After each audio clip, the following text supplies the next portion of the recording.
Deegan's Fact Incorporated. What I'm going to talk to you today about is some alternative applications to the simulator. These are questions I get a lot at the trade shows. We're focusing today on the police for the PIT maneuver, the pursuit intervention tactic.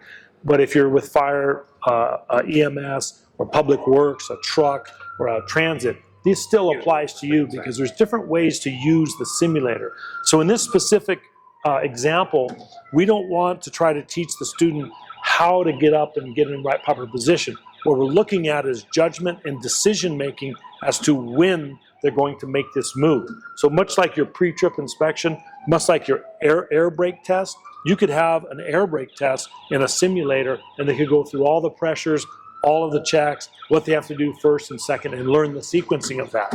In our case here, our driver has chosen to pit right here at this position, right?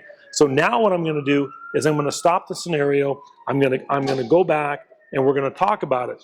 But again, you'll see here, I'm not looking at his positioning so much as, because his positioning is not going to be exactly proper here, right? Because as we do the replay, you're going to see he's coming up, coming up, coming up. He's actually not too bad for the pit maneuver. But the key for me is, why did you choose to do your maneuver here? Why did you choose this location to do that maneuver? I just felt it was the proper time. I didn't want him to get away.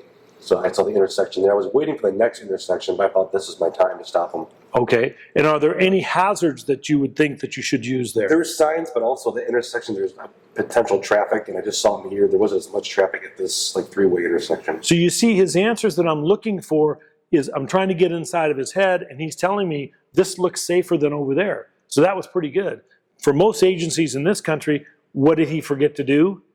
Did you ask permission before you pitted? Did not ask permission from a lot of places with your TVI or tactical vehicle intervention, you need that.